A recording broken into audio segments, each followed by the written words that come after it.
at my house in Minnesota. It was crazy. I had seen everybody. I had worked out Friday morning at the practice facility. And even my friend was, Cam was there. Right. He was there. Everyone was there. So it was with me. And then even my friend was playing point guard for the workout at the practice facility. And I was just remembering when we got back from the practice facility, and I was like, man, fellas, we gotta enjoy this moment. Jordan's in Paris Fashion Week, and I'm like, man, fellas, we gotta enjoy this moment because it's gonna be the last calm Friday before, the season's over. And I was like, we gotta enjoy this last calm Friday, calm day before, Monday's media day. It's already Friday afternoon. Like, we gotta enjoy these moments, these last moments of calm. I didn't know I thought I would have till Sunday at least, but I had about 5 hours before, I'm getting a call that, Tim wanted to come to the house to drop something off. And I was just like, well, we'll just drop it off on Sunday. We have team dinner anyway. And he was like very adamant that he wanted to come see me at the house. And I was just like, all right, yeah, come. He came over. I would never forget, 8:30. Funny enough, number one pick was playing Cam Ward versus Virginia Tech. And he came over to the house, walked in the house with my dad and everyone there. And right away, first words was like, you're starting your modeling career in New York. I was like, what? I thought it was a joke. So I awesome. laughed about it. And he was kind of like looking at me like, this ain't a joke. And I told him, say that again. Say it with your chest. I want to make sure I heard this correctly. He's like, yeah, man, we traded you to New York.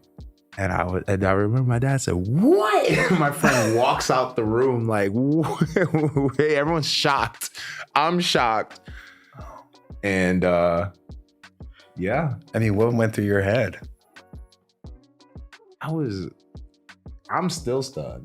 But yeah. I was just, you had such a career in Minnesota. We just came off making the Western Conference Finals. I've been blessed to be with Minnesota in the bad times and great times. And now we're at the great times. And, your Timberwolves tenure just gets cut out of nowhere. Unexpectedly. Yeah. No one in the NBA heard a murmur, a whisper, a murmur. No one had an idea. No one had a clue. And next thing you know, it's like we just had a whole meeting about doing workouts, me and Ant together. And the assistant coaches were very much like, we were going to do this. We're going to do this. Maybe tomorrow we come in and work on Saturday. Like no one has an idea. Right. So man, it was so wild that, you're just in shock because it's like, there's just no way your tenure ends that abruptly. It just is over. It's just done. And, I've obviously never been traded before, so I didn't know how to like that reaction is. And I know I've heard so many stories and it's like, it's crazy because I've been in Minnesota and I've had a bunch of teammates, a ton of teammates and a lot of new faces I see every year. And, and seeing people get traded during the year and stuff, it's always so tough. And you're just like, I never want to be in that position. And then all of a sudden you're in the position now, let alone Monday's media day for teams. Sunday is usually your team dinner. And it's Friday at 8:30. You're like, I'm headed. You literally. Where were you? I was at home in Westchester watching a movie or something. It was like night, right? It was at night. It was at 8:30. It dropped at like 8. Yeah. I was watching a movie with my son and my wife, like in our living room, whatever. And I was like, oh shit. I was stunned. You should imagine how I looked and at him and said, there's no way you're saying this correctly, that this is true. And it's like that's such a funny way for him to tell you it, though. That is like it gets there's a better story. It's a great story. It could get better too. And I remember thinking, like, as a fan, I was thinking, oh God, that's got to be really, like, if this is something that he didn't know about, which I assumed, I'm thinking, God, that's got to be weird for him. Like, I'm thinking, you just saw me all week. Yeah, right, exactly, right. And I'm just thinking, like, I hope he wants to come to New York, but of course he's not. Like, if he doesn't know, like, that must be just, of course he's going to love his team. Yeah. And you want somebody who wants, and then, so I remember the first day, the media day with the Knicks, or whatever it was when you came. They couldn't even mention my name. Right. Exactly, right. Yeah. They couldn't talk about it. But then, like, when you first came. Yeah. I remember just like literally going like, gosh, I hope he and Jalen get along. I hope he I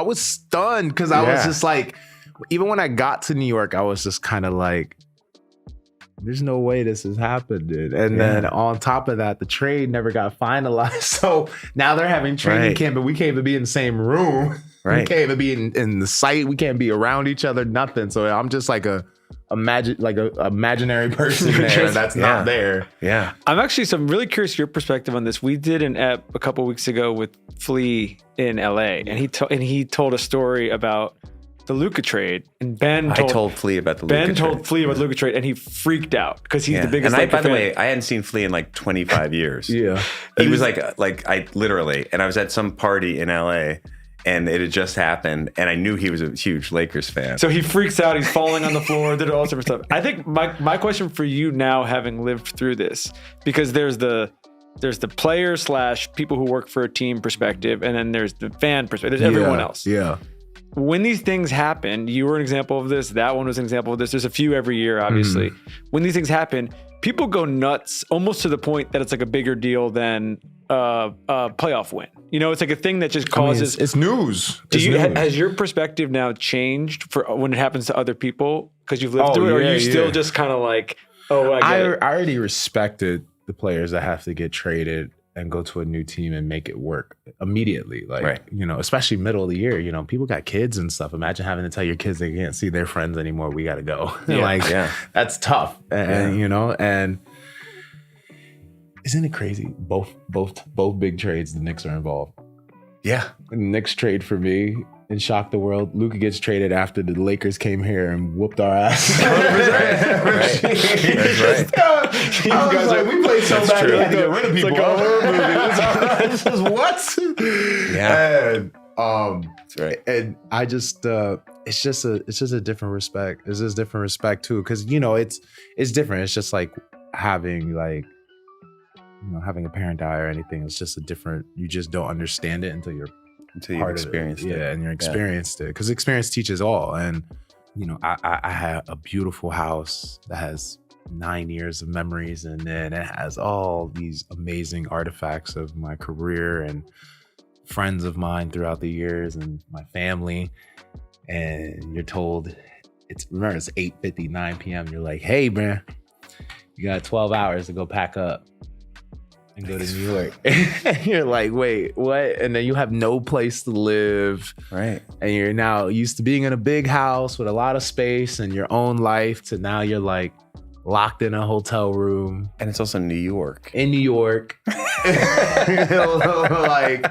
You're like, I don't know what's going on. Next thing you know, you're trying to figure out how could I, you know, and I got big ass feet. So it's like, I can't just bring a whole closet of shoes that I have over, you know? So now you're trying to figure out maybe 6 pairs of shoes that can make it work with a bunch of outfits. Which shoes to bring. And then I'm trying to figure it all out. And then you got to get a fits. And then you're like, well, we're going to Charleston too. So now you have to have it packed to go to Charleston. The climate. It's just like everything was just messed up. So I was kind of like, and then I have no time after to just fly back after training camp to go get my stuff settled and then come back with more stuff because I don't even have a place to live.